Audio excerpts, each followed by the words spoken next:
Law of supply is a fundamental principle of economic theory, as like the law of demand, which states that other factors remaining constant, price and quantity supplied of a goods are directly related to each other. So, यसको basic fundamental theme भनेको के हो त other things remaining the same. That means सप्लाईलाई affect गर्ने फ्याक्टरहरू धेरै छ हिजो हामीले डिटर्मिनेन्ट्समा पढेको त्यो कुरो त्यो डिटरमाइन गर्ने फ्याक्टरहरूलाई हामीले के मान्ने त एज इट इज मान्ने हो त्यसमा कुनै चेन्ज आउँदैन भनेर एज्युम गर्ने त्यो कन्डिसनमा चाहिँ प्राइस र क्वान्टिटी सप्लाईको बिचमा डाइरेक्ट रिलेसनसिप हुनसक्छ that means positive relationship if the price level increases, then quantity supply also increases and vice versa, like that relationship. हो बढ्दा बढ्ने घट्दा घट्ने खालको त्यस्तो रिलेसनसिप हुन्छ. So in other words, when the price paid by buyers for a good rises, then supplier increase the supply of that good in the market. होइन जस्तो बायरले जुन पे गर्ने जुन पैसा छ त्यसको प्राइस छ त्यो बढ्यो भने हो भनेको मार्केटमा प्राइस बढ्यो भने सप्लायरले सप्लाई बढाउँछ भनेको प्रोड्युसरले धेरै प्रोडक्सन गर्छ र मार्केटमा सप्लाई के हुन्छ त बढ्छ. This makes this is makes sense. This makes the sense because if companies are seeking to maximize profits, they will be more willing to produce products as the sales price of those products increases. हो अब यो चाहिँ के अर्थमा हामीहरू यस्तो खालको positive relationship हुन्छ भनेर भन्न सक्छौँ त भन्दाखेरि अब धेरै जसो प्रोड्युसरहरू जसले गुड्स एन्ड सर्भिसेस प्रोड्युस गरेर आएको छ तिनीहरूको मेजर अब्जेक्टिभ भनेकै के हुन्छ त प्रफिट म्याक्सिमाइज गर्ने हुन्छ. प्रफिट कुन बेलामा म्याक्सिमम हुन्छ त जुन बेलामा धेरै सेल गर्न सक्यो अथवा चाहिँ धेरै प्राइसमा बिक्री गर्न सक्यो हो प्राइसलाई इन्क्रिज गरेर अथवा क्वान्टिटी सेललाई इन्क्रिज गरेर टोटल रेभेन्यू इन्क्रिज हुन्छ र टोटल रेभेन्यू जति इन्क्रिज भयो त्यति नै प्रफिट बढ्दै जान्छ. सो प्रफिट बढ्ने कन्डिसन रह्यो भने हो जति प्राइस बढ्छ त्यति प्रफिट बढ्छ र प्रफिट बढ्ने कन्डिसन रह्यो भने producer willing to produce more भन्छ होइन ऊ चाहिँ धेरै प्रोडक्सन गरेर मार्केटमा सप्लाईलाई पनि यसरी बढाउन सक्छ भनेर हामी जस्टिफाई गर्न सक्छौँ यो ल अफ सप्लाईलाई. अब यसमा फर्दर हेरौँ. Conversely, if the market is unwilling to pay a high price for a product, भनेको मार्केटमा प्राइस घट्यो हो मार्केटमा जुन बायरहरू छन् उनीहरूले पहिलाको जति प्राइस पे गर्न चाहेनन् अब सस्तो भयो भने किन्ने नभए नकिन्ने अथवा चाहिँ मार्केटमा प्राइस फल भयो भने त्यो कन्डिसनमा companies are less willing to produce those products. अब त्यो चाहिँ प्रफिटेबल नै भएन होइन जति सस्तोमा मार्केटमा सेल भइरहेको छ होइन मार्केट प्राइस बढ्न सकेको छैन पहिलाको जति प्राइसमा बिक्री हुँदैन भन्ने खालको भयो भने त्यो लेस प्रफिटेबल सिचुएसन हुन्छ. लेस प्रफिटेबल भयो भने प्रोड्युसरहरू त्यो गुड्स प्रोड्युस गर्नको लागि त्यस्तो धेरै विलिङनेस रहँदैन भनेको प्रडक्टको प्रोडक्सन घट्छ अनि मार्केटमा सप्लाई पनि घट्छ. In short, the law of supply is a positive relationship between quantity supply and price is the reason for the upward slope of the supply curve. त्यो पोजिटिभ रिलेसनसिप इस्टाब्लिस हुन्छ price र सप्लाईको बिचमा र जसले गर्दा हामीले ग्राफमा प्लट गर्नुभयो भने त्यहाँ चाहिँ प्राइस बढ्दाखेरि सप्लाई पनि बढेको कारणले गर्दा upward sloping supply curve derive हुन्छ. The functional relationship between quantity supply and the price of a commodity can be expressed as quantity supply of X this one quantity supply of X equals to function of price of x. That means there is functional relationship between price level and the quantity supply. And what type of relationship here? Positive. That means when the price of the x commodity increases, then producer want to supply more of that commodity. Similarly, conversely, if price level decreases, then producer want to supply less. That means here if price increases, quantity supply increases. If price declines, then quantity supply also declines. Here, positive relationship established between supply and the price. As price and the quantity supply are positively related in mathematical notation, this is expressed as delta P price of x divided by delta Q quantity supply of that x greater than 0. अब हाम्रो यो ratio अथवा slope भन्छ नि यसलाई, हाम्रो जस्तो डिमान्डमा के हुन्थ्यो त स्लोप, डिमान्ड कर्भको स्लोप के हुन्छ, नेगेटिभ हुन्थ्यो। नेगेटिभ हुनुको अर्थ के त, त्यसको भ्याल्यु चाहिँ लेस देन जेरो आउँथ्यो। हाम्रो जुन स्लोप निकाल्नु भयो त्यसको भ्याल्यु आउला, ग्रेटर देन 1 आउला अथवा 2 आउला 5 आउला, जतिसुकै पनि आउन सक्छ, तर त्यो के हुन्छ त लेस देन जेरो हो, नेगेटिभ भ्याल्यु आउँछ। ल यसमा के हुन्छ त, प्राइस र क्वान्टिटी सप्लाईको बिचमा पोजिटिभ रिलेसनसिप इस्टाब्लिस हुन्छ भन्छ। त्यो भन्नुको अर्थ के हो त, जस्तो यो प्राइस बढ्दाखेरि अथवा घट्दाखेरि क्वान्टिटी सप्लाई पनि बढ्ने अथवा घट्ने हुन्छ। यसमा जुन प्राइसमा जस्तो चेन्ज आउँछ क्वान्टिटी सप्लाई पनि त्यही खालको चेन्ज हुने भएकोले यदि यो नेगेटिभ भयो भने यो पनि नेगेटिभ हुन्छ, negative value divided by negative value भयो भने पोजिटिभ नै आउने हो होइन। अब यो पोजिटिभ यहाँ भ्याल्यु आयो भने तल पनि पोजिटिभ भ्याल्यु नै आउँछ र पोजिटिभ भ्याल्यु चाहिँ पोजिटिभ नै हुन्छ। सो यो भ्याल्यु जहिले पनि ग्रेटर देन जेरो आउँछ हो, पोजिटिभ आउँछ। सो पोजिटिभली रिलेटेड यसको अर्थ म्याथमेटिकली हामी यसरी हेर्छौँ। अब यसलाई फर्दर हेरौँ। अब यसको एजम्सन्सहरू भन्छौँ है त, के चाहिँ एजम्सन्सहरू लिएको छ, other things remaining the same भन्ने चाहिँ त्यो सबैलाई हामीले एजम्सन्सको रूपमा डिफाइन गर्न सक्छौँ। What things that affects the level of supply that we assume as constant, except than price, because we are dealing about the relationship between supply and price only. अब price र सप्लाईको मात्रै रिलेसन हेर्ने हो, बाँकी रहेको अरू चिजहरूलाई हामीले के भन्छौँ, देयर इज नो चेन्ज भनेर एज्युम गर्छौँ। अब के हुन्छ ती फ्याक्टरहरू, जस्तो input cost remain unchanged, price of the factor that means input cost as like the wage, rent, interest, and the profit. These are the input costs, and this law assumes that these factors are unchanged. हो, यिनीहरू change हुँदैन, यसमा कोही गडबड हुँदैन। यदि भयो भने फेरि ल अफ सप्लाई एप्लाई हुँदैन। That's why it assumes this input costs remain unchanged. Now next one, technological method also remain constant. That means there is no any technological advancement or downfall.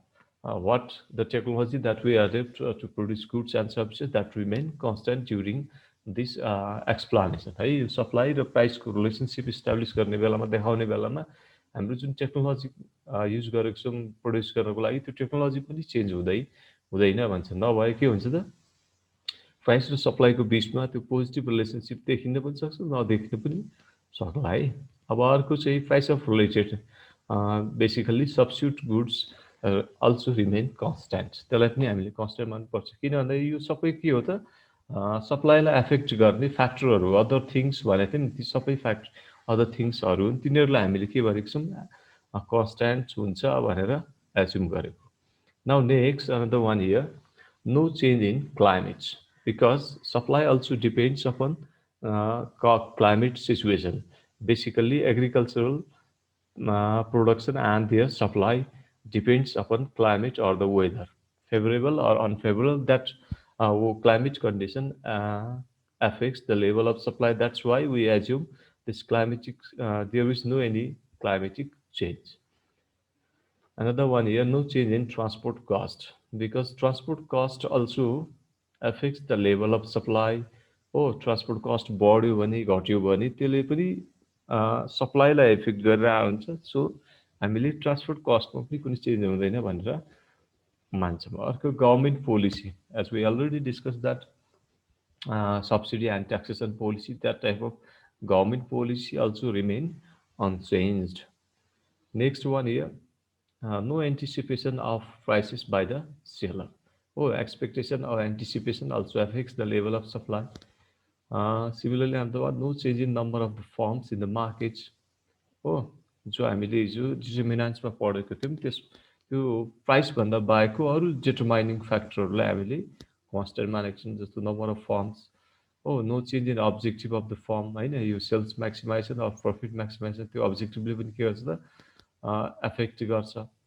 अनि similarly अर्को, the level of foreign trade is unchanged होइन, import एक्सपोर्टको जुन volume छ त्यो certain भोल्युममा transaction होला, त्यो एकैचोटि वात्तै बढ्ने र घट्ने भयो भने पनि लेभल अफ सप्लाई एफेक्टेड हुन्छ त्यसबाट पनि होइन। फरेन ट्रेडमा भएको पोलिसी चेन्ज भयो होइन, इम्पोर्ट एक्सपोर्ट चाहिँ इजी भयो त्यो खालको कन्डिसनले पनि हाम्रो प्राइस र सप्लाईको बिचको रिलेसनसिप जुन पोजिटिभ भनेको छौँ त्यो नहुन पनि सक्छ त्यसैले यो फरेन ट्रेड को लेभल पनि चेन्ज हुनु हुँदैन भन्छ अर्को no change in climatic condition that we already discuss here climate यहाँ पनि आएको रहेछ same and no change in quality of natural resources होइन सरी क्वान्टिटी अफ नेचुरल रिसोर्सेसको एभाइबिलिटी कम बढी भयो भने पनि त्यो सप्लाईको ललाई त्यसले भायोलेट गर्न सक्छ जस्तो कि क्वान्टिटी नेचुरल रिसोर्सेस जुन एक्सट्र्याक्ट भइरहेको छ त्यसको क्वान्टिटी घट्यो भने अब हाम्रो सप्लाई प्राइस बढ्दैमा सप्लाई बढ्छ भन्ने हुँदैन होइन प्राइस जतिसुकै बढ्यो भने पनि नेचुरल डिपोजिटमा डिपेन्ड हुने हो त्यो नेचुरल रिसोर्सेस सो सप्लाई प्राइसबाट भन्दा पनि नेचुरल डिपोजिट्सबाट एफेक्टेड हुने भएकोले त्यो ल अफ सप्लाई त्यहाँ एप्लाई नहुन सक्छ अनि अर्को चाहिँ no change in price of capital goods as like the machine tools raw materials these are the cost of production if there is any change in these types of capital goods that also affects the law of supply or the supply level so law of supply may not apply uh, if there is any change in this type of capital goods. So what can we conclude? Another one here, political situation also affects the level of supply. So it also assumes that there is no change in political situation as well. And here we can conclude that given these conditions, the law of supply operates. If there is any change, even in one of these conditions, it will stop operating. है अब हामी यहाँ के भन्न सक्छौँ त law of सप्लाईको जुन एजम्सन्सहरू माथिले हामीले जुन डिफाइन गऱ्यौँ एक्सप्लेन गऱ्यौँ त्यो सबै कन्डिसनहरू एजम्सनहरू एज इट इज अपरेट हुनु पर्यो होइन जे भनेको छ नो चेन्ज भनेको त्यहाँ चेन्ज हुनु भएन त्यसमा यदि त्यसमध्ये कुनै एउटा पनि चेन्ज भयो if there is any change if there is change even in one of this condition that means this law stop operating यो ल अप्लाई हुँदैन भन्छ त्यो कन्डिसन अब यसलाई हामी फर्दर एक्सप्लेन गऱ्यौँ this law of supply can be explained with the help of table and diagram अब हामी टेबल र डायग्राममा जाउँ सुरुमा हामी टेबल राख्नु एउटा सिम्पल टेबल है यसमा तपाईँले त्यो डेटा राख्दाखेरि इजी डेटा राख्नुहोस् ग्राफमा प्लट गरेर सजिलो हुने खालको no combination here A B C D and the price level and the quantity supply we measure on column होइन यो कोलममा कम्बिनेसन प्राइस र क्वान्टिटी सप्लाई राख्नुहोस् त्यसमा त्यसको भ्यालु राख्नुहोस्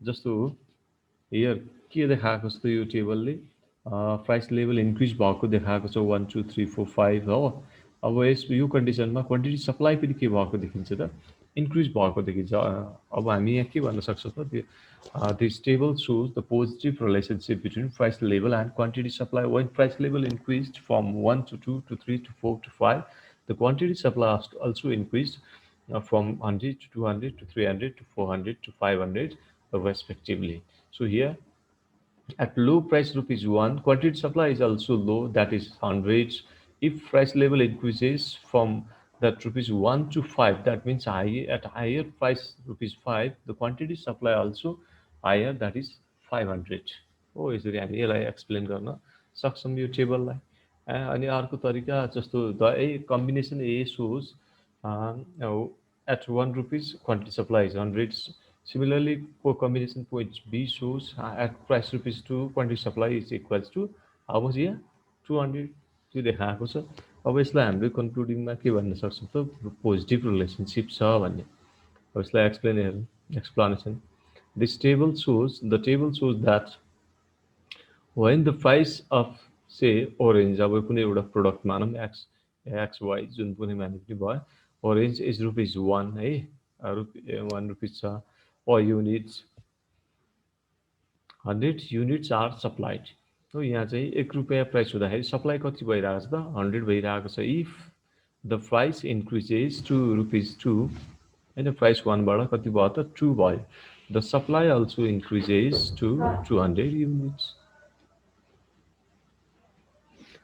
र होइन 1 बाट 2 रुपिस हुँदाखेरि सप्लाई पनि 100 बाट इन्क्रिज भएर 200 भएको छ सिम्पली अब यसमा similarly when the price of orange increases to rupees 5 यहाँबाट बढ्दै गएर 2 3 4 हुँदै 5 हुँदै गएको छ then supply also increases to 500 units हैन 100 बाट इन्क्रिज भएर 500 भएको छ अन द कन्ट्रारी अब यसको जस्ट त्यसलाई उल्टाएर हेर्नुस् है त यो बढ्दा बढ्ने मात्रै होइन कि घट्दाखेरि घट्छ भन्ने कुरा पनि हो हो on the contrary as the price declines from 5 अब यसलाई तपाईले 5 4 3 2 1 हुँदै जान्छ भन्ने मान्नुस् supply continuously decline from 500 500 बाट 400 400 बाट 300 तपाईले यसलाई 1 2 3 4 5 बनाएर पनि राख्न सक्नुहुन्छ 5 4 3 2 1 बनाएर पनि राख्न सक्नुहुन्छ अथवा बढ्दा बढेको अथवा घट्दा घटेको त्यो दुईटै कन्डिसन रहन सक्छ ठीक छ अब यसलाई तपाईले ग्राफमा प्लट गर्नुस् यो ग्राफमा यहाँ के हुनुपर्ने हो त यो जुन प्राइस लेभल छ नि यो प्राइस लेभल कति हुनुपर्ने हो त यहाँ यो ठाउँमा 1 हुनुपर्ने है 2 यो 3 यो 4 अनि यो 5 यसलाई 6 मा यहाँ मिस्टेक भएको छ तपाईहरु हेर्नु होला सच्याउनु होला रुपीस 1 हुँदा 100 रुपीस 2 हुँदा 200 300 400 500 ठीक छ अब यसको एक्सप्लेनेसन हेरौँ जस्तो in the figure point A of the supply curve shows the 100 rupees 100 units at rupees 5 भनेछ net 5 here कति हुन्छ 1 हुन्छ 100 units 1 rupees हुँदाखेरि as the price increases to rupees 2 3 rupees 3 rupees 4 and 5 the supply rises to how much 200 300 400 and 500 respectively. So it is clear that from point A, B to B, C, D, and E, where graphic because thus the supply curve shows increase in supply of orange when its price rise. के भएको देखिन्छ त यहाँ अब जस्तो price level बढ्दै जाँदाखेरि supply त्यो ओरेन्जको सप्लाई चाहिँ बढ्दै गएको देखिन्छ यहाँ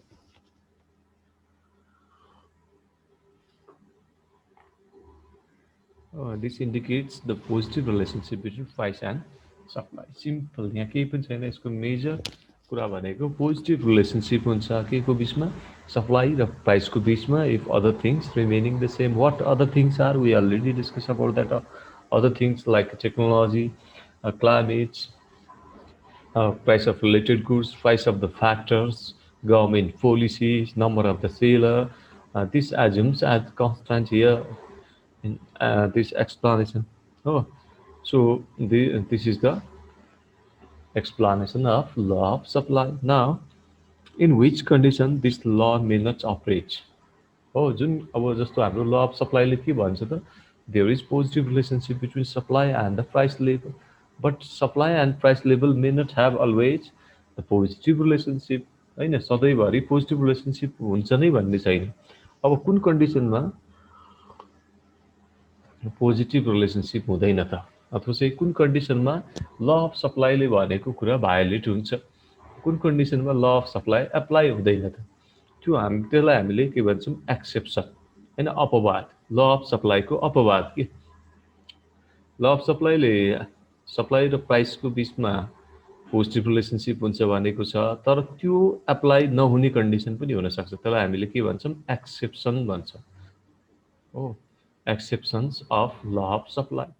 In certain cases, the law of supply slopes down or slopes downward from right to left. That is, it has a negative relationship. और कुनै कन्डिसनमा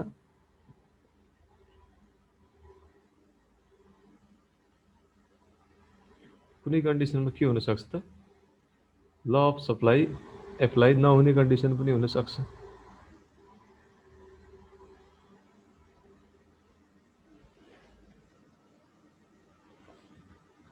अब त्यो ल अफ सप्लाई एप्लाई नहुने भनेको के त ल अफ सप्लाईले भनेको जस्तो प्राइस र सप्लाईको बीचमा पोजिटिभ रिलेसनशिप नभएर नेगेटिभ रिलेसनशिप हुन सक्छ नेगेटिभ रिलेसनशिप भयो भने त्यो डाउनवर्ड स्लोप हुन्छ त्यो सप्लाई कर्भ जसको चाहिँ स्लोप भ्यालु निकाल्यो भने नेगेटिभ आउँछ हो यसैमा हेरौँ under certain circumstances producers supply more when the price of a commodity falls. अब यसको रिलेसनशिप के हुने भयो त सप्लाई र प्राइसको बीचमा नेगेटिभ सप्लाई बढ्दाखेरि के अरे प्राइस बढ्दाखेरि सप्लाई घट्ने प्राइस घट्दाखेरि फेरि के हुने त सप्लाई बढ्ने प्राइस घटिरहेछ मार्केटमा सप्लायरले धेरै धेरै सप्लाई गर्ने हो प्राइस बढेको बेलामा चाहिँ उसले उल्टै सप्लाईलाई के गर्ने त घटाउने त्यस्तो खालको कन्डिसन पनि हुन सक्छ.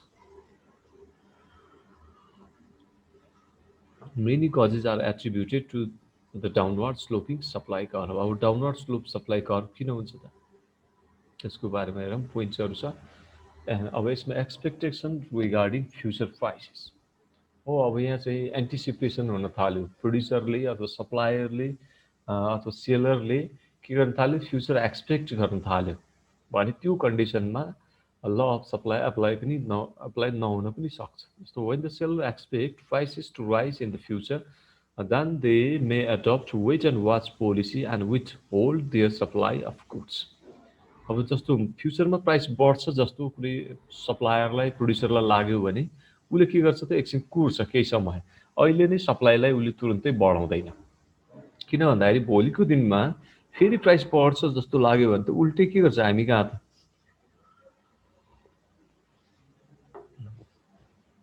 के गर्छ त झन् स्टक राख्ने अथवा चाहिँ आर्टिफिसियल सर्टेज गराउने, लुकाउने, भएको पनि मार्केटमा सेल नगर्ने त्यस्तो खालको कन्डिसन रहन्छ, जसले गर्दा उसले फ्युचरमा प्रफिट होस् भन्ने चाहन्छ नि प्रोड्युसरहरूले. सकेसम्म सप्लाईलाई उसले बढाउँदैन, विथ होल्ड देयर सप्लाई भन्छ हैन. अनि यसमा even though the price may be higher, price बढिरहेको पनि हुनसक्छ. The seller may want to supply the goods when the prices rise even more which would face them good return होइन. अहिले price बढेको छ, बढ्नलाई हिजोभन्दा आज, तर भोलि फेरि बढ्छ जस्तो भयो भने चाहिँ उसले तुरुन्तै आज सप्लाई गर्दैन. किन? न्यू फ्युचरमा उसले राम्रो रिटर्न पाउन सक्छ. सो आजै उसले सप्लाईलाई बढाउँदैन. अब यसले के देखियो त, अब यसको जस्ट अपोजिट कन्डिसन हेर्नुभयो भने also if the seller expect the prices to fall in the coming days, then they may sell off their goods at existing lower prices in order to avoid losses. Price त घटिरहेको छ हिजो आज होइन, मूल्य घटिरहेको छ, भोलि फेरि घट्छ, पर्सि फेरि घट्छ जस्तो लाग्यो भने घटेकै मूल्यमा उसले बेचिदिन सक्छ. किन आजै बेच्यो भने भोलि घट्ने, जुन भोलि पर्सि घटेर जुन घाटा हुन सक्थ्यो त्यो घाटा त आज बस्छ नि त होइन. त्यसैले त्यस्तो खालको बढ्दाखेरि प्राइस बढिरहेको बेलामा सप्लाई घटाउने, प्राइस घटिरहेको बेलामा उल्टै सप्लाईलाई बढाउने कन्डिसन भयो. सो यसलाई हामीले के भन्छौँ, एक्सेप्सन्सको रूपमा यसरी डिफाइन गर्न सक्छौँ. यदि प्रोड्युसरले फ्युचर एक्सपेक्ट गर्न थाल्यो होइन, बढ्छ जस्तो घट्छ जस्तो एक्सपेक्टेसन गर्न थाल्यो भने त्यो बेलामा ल अफ सप्लाई एप्लाई हुँदैन. बुझ्नुभयो है, यो एउटा point. Now next, farm or agricultural product. In case of these types of agricultural products, the law of supply may not apply because law of supply states that the price of the commodity affects the level of supply. But in fact, for agricultural products depends upon the monsoon or the climatic situation or the weather, not on the price level. होइन, agricultural product चाहिँ price बढ्दाखेरि बढाउनु बढ्छ नै भन्ने छैन. किनभने agricultural production चाहिँ basically त्यो हामी जस्तो कन्ट्रीहरूमा मनसुनमा अथवा चाहिँ क्लाइमेट सिचुएसनमा बेसिकल्ली बढी डिपेन्ड हुन्छ त्यो. त्यसैले प्राइस बढ्दै जाँदाखेरि सप्लाई बढ्दै जान्छ भन्ने ग्यारेन्टी हुँदैन यो केसमा. सो ल अफ सप्लाई यहाँ एप्लाई नहुन सक्छ. In case of farm products it is nothing but a play of climate. Such products may not obey the law of supply as they may not react to changes in prices due to heavy dependency on weather condition. And the law of supply ले भनेको जस्तो प्राइसमा भएको चेन्जेसले सप्लाईलाई react नगर्न पनि सक्छ है. किन भन्दाखेरि यो त वेदर कन्डिसनमा मेनली डिपेन्ड हुन्छ. वेदर राम्रो भयो, फेभरेबल क्लाइमेट भयो, मोर प्रोडक्सन. अनफेभरेबल क्लाइमेट भयो भने प्रोडक्सन घट्छ. त्यसैले फार्म प्रोडक्ट्सहरू फार्म प्रोडक्ट्सको सप्लाई प्राइसबाट एफेक्टेड नभएर केबाट बढी एफेक्टेड हुन्छ त, वेदर कन्डिसनबाट. Now next another one here, perishable commodity as like farm products होइन. जुन हामीले अघि फार्म प्रोडक्ट्सको कुरा गऱ्यौँ त्यसमा भेजिटेबल, फ्रुट आइटम अथवा कुनै अरू चाहिँ एग्रिकल्चरल प्रोडक्ट्सहरू हुनसक्छ त्यो चाहिँ पेरिसेबल हुन्छ। पेरिसेबल भनेको लङ लङ टाइमसम्म स्टोर गरेर राख्न नमिल्ने हो, सर्ट लाइफ भएको कमोडिटी छ। So the commodities fall in different classes and not all of them can be stored for a longer period of time. अनि जुन मार्केटमा सेल हुने कमोडिटीहरू छन् त्यसमध्येको केही कमोडिटीहरूलाई हामीले लामो समयसम्म स्टोर गरेर राख्न सक्दैनौँ। Certain commodities have very short shelf life, and they need to be made available in the market before they perish. And very short life भएको अनि टिप्ने बित्तिकै बारीबाट टिप्ने बित्तिकै 3-4 दिनभित्र कन्ज्युम भयो भने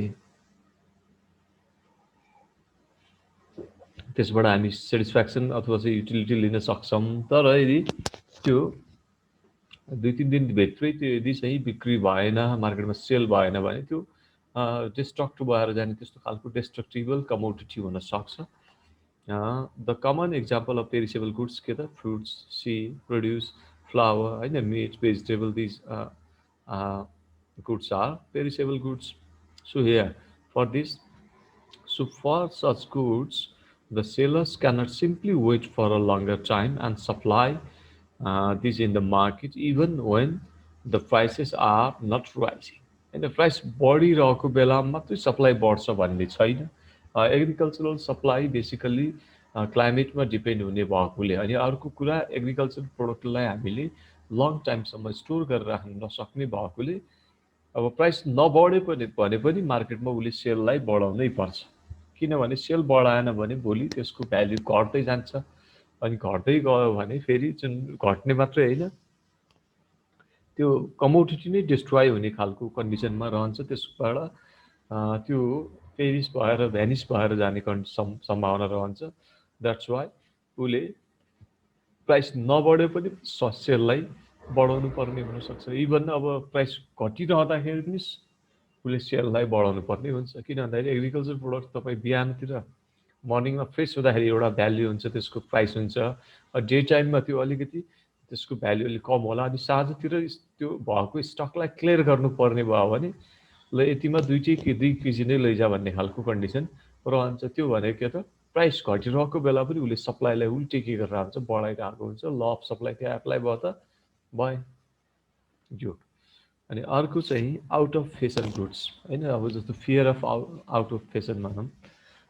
आउट अफ फेसनबाट हुने कन्डिसन रह्यो भने कुनै कमोडिटीहरू हुनसक्छ फेसनेबल आइटम्सहरू फेसनमा हुँदाखेरि राम्रो प्राइस हुन्छ, तर आउट अफ फेसन हुने कन्डिसन भयो भने त्यो बेलामा प्राइस घट्ने अथवा प्राइस घटिरहँदाखेरि पनि सेलरले के गर्छ त त्यो स्टकलाई सबै क्लियर गर्नको लागि उसले सप्लाईलाई बढाइदिन्छ। कम मूल्यमा पनि सप्लाई बढ्न सक्छ। जस्तो when goods are in fashion then the sellers can command a high price होइन, फेसनमा हुँदाखेरि त उसले बढी प्राइस चार्ज गर्न सक्छ। But there are certain goods that go out of fashion and are no longer in vogue, that means popular. Fashion out of fashion हुने बित्तिकै त्यो पपुलर हुँदैन, त्यो बाहिर त्यो हाम्रो युजभन्दा बाहिर जान्छ। So such goods are supplied by the sellers at low prices in order to clear this goods हो। अब जस्तो तपाईँहरूको देख्नुहुन्छ यो के अरे कुनै टुर्नामेन्टहरू भयो, कुनै चाहिँ ठुल्ठुलो गेमहरू भयो भने त्यो बेलामा जस्तो फुटबलको हुँदाखेरि फुटबल टिमहरूसँग रिलेटेड जुन टी सर्टहरू जर्सीहरू मार्केटमा फेसनमा आउँछ होइन, त्यो बेलामा फेसनमा रहेको बेलामा त्यसको त्यही जर्सी अथवा टी सर्टको प्राइस कति 600, 800, 1000 सम्ममा बिक्री गर्छन्। तर त्यो आउट अफ फेसन हुन थाल्यो अथवा चाहिँ जब चाहिँ कुनै टिम हार्यो अथवा कुनै त्यो म्याच टुर्नामेन्ट सकिन लाग्यो भने त्यसपछि त्यसको बिक्री घट्न थाल्छ होइन। अब त्यसपछि त त्यो पछि चाहिँ टुर्नामेन्ट सकिसकेपछि कसैसँग स्टक छ भने उसले चाहिँ अब 200, 300, 400 पनि बेचिदिन्छ। किनभने त्यो त यदि बिक्री भएन भने अरू टाइममा त त्यो युज हुँदैन, त्यो 1 महिना 1.5 महिना 2 महिना फेसनमा रहने हो त्यो। अब बाँकी रहेको 10 महिना चाहिँ त्यो कसैले किन्दैन त्यस्तो गुड्सहरू, त्यसैले स्टक क्लियर गर्नलाई पनि उनीहरूले त्यसपछि सस्तोमा बेच्छ।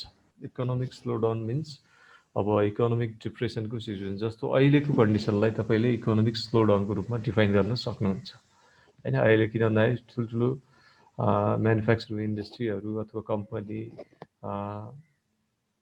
अरू सबै जसो स्लो डाउनको कन्डिसनमा छ, बन्द जस्तो अवस्थामा छ, धेरै खालको इम्प्लोइमेन्ट घटेको छ होइन, अहिले प्रोडक्सन थोरै भएको छ, जसले गर्दा यो इकोनोमिक स्लो डाउन यो खालको कन्डिसन रह्यो भने पनि ल अफ सप्लाई त्यो बेलामा एप्लाई नहुन सक्छ। जस्तो हो the businesses pass through different phases and the seller have to adapt these changes होइन, बिजनेस साइकलमा अथवा चाहिँ बिजनेस म्यानहरूले डिफ्रेन्ट फेजहरू अब अप्स एन्ड डाउन्स त्यस्तो फेजहरू हुनसक्छ, त्यसमा आफ्नो जस्तो कन्डिसन छ जस्तो फेज छ त्यस्तै खालको उसले एडप्ट गर्नुपर्ने हुन्छ।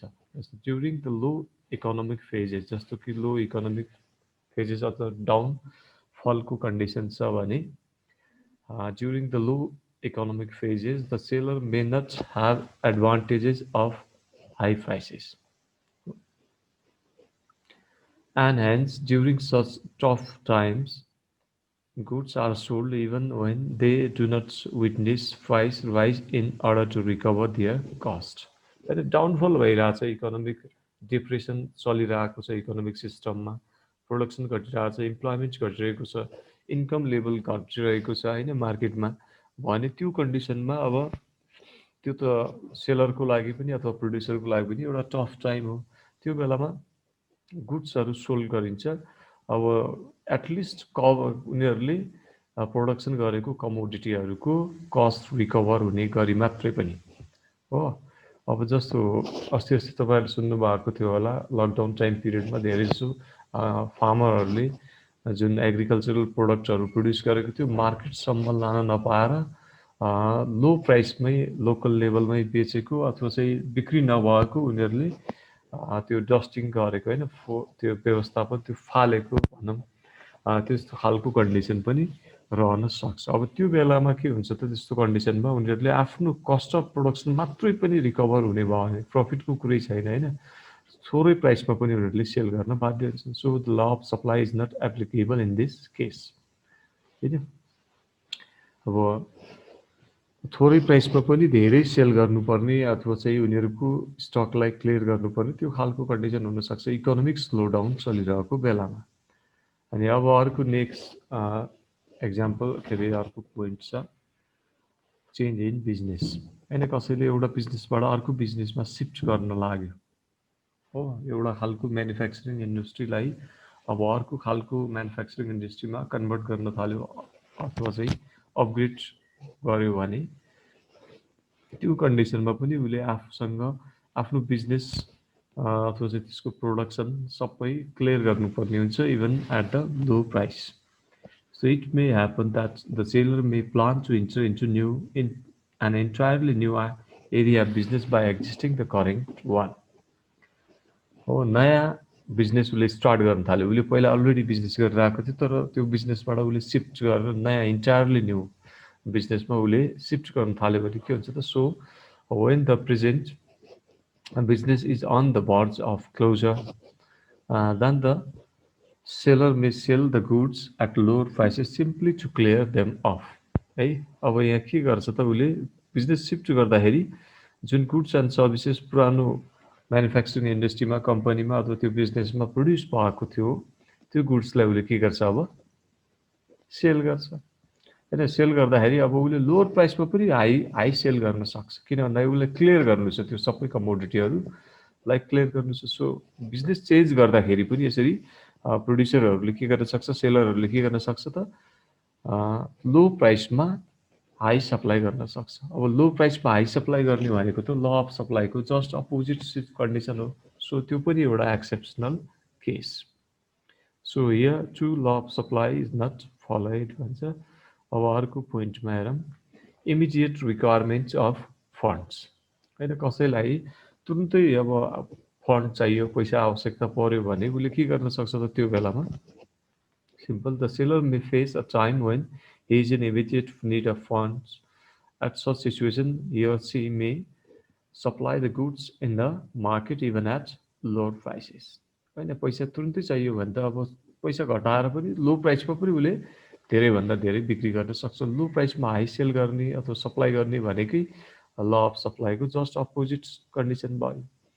Now next the one in case of supply of labour, labour सप्लाईको कन्डिसनमा पनि यो ल अफ सप्लाई एप्लाई हुँदैन। हामी यहाँ गुड्स एन्ड सर्भिसेस मार्केटको मात्रै कुरा गर्दैछौँ। Law of supply is not only limited to the supply of commodities, that means goods and services, but it also may applicable in case of labor market. But here, in case of labor market, this law is not valid भन्छ कि। होइन, हामी यहाँ चाहिँ सप्लाईको कुरा गर्दाखेरि तपाईँले commodity मार्केटको मात्रै होइन, होइन सप्लाईको कुरा त हामी लेबर मार्केटको कन्डिसनमा पनि गर्न सक्छौँ। Commodity market goods and services मात्रै सप्लाई हुँदैन नि त, सप्लाई त लेबर पनि हुन्छ, लेबर सप्लाईको केस पनि हुनसक्छ। त्यो लेबर मार्केटको केसमा चाहिँ यो ल एप्लिकेबल नहुन सक्छ भन्छ। जस्तो यसमा another fine example of the exceptions is the labor supply. Oh, so the workers are interested in high wages till a certain point.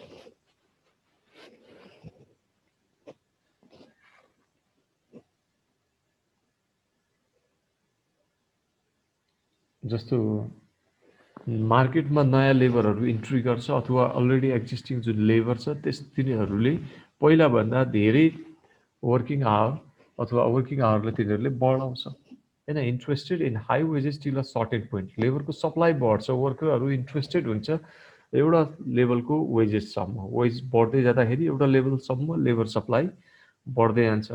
Once that point is achieved they may like to devote their time to leisure activities भनेको अब certain point भनेको एउटा लेभलको वेजेसमा उनीहरूले सप्लाईलाई बढाउँदै लान्छ, त्यसपछि पनि फेरि वेजेस बढ्यो भने अब उनीहरू चाहिँ वर्कलाई के अरे प्रायोरिटी दिँदैनन् कि अब उनीहरू लिजर एक्टिभिटिजमा पनि इन्भल्भ हुन्छ। अब उनीहरूले आराम खोज्न थाल्छ त्यसपछि, किनभने एउटा लेभलको इन्कम जेनेरेट गरिसकेपछि उनीहरूलाई आफूलाई चाहिने पुग्ने खालको वेज रेट उनीहरूले एचिभ गर्यो भने त्यसपछि उनीहरूले फर्दर वर्किङ आवरलाई बढाउँछ भन्ने छैन है।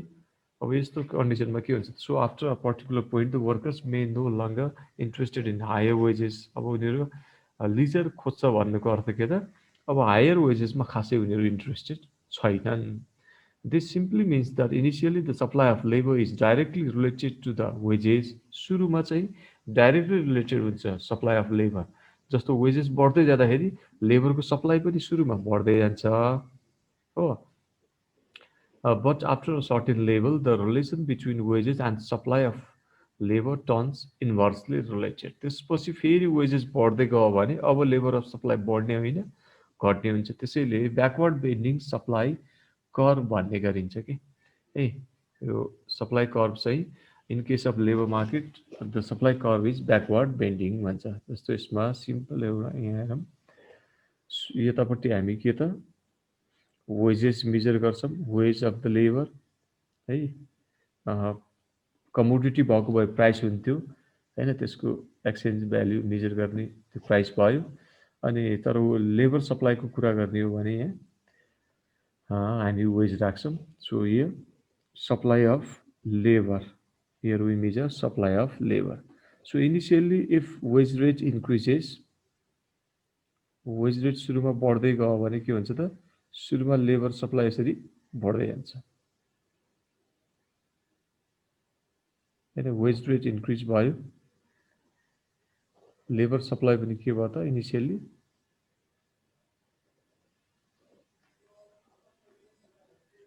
सुरुको फेजमा।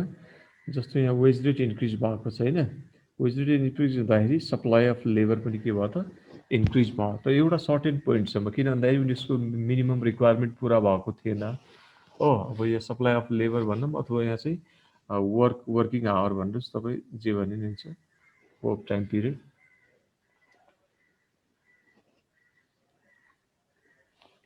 यसमा वर्क मात्रै नभएर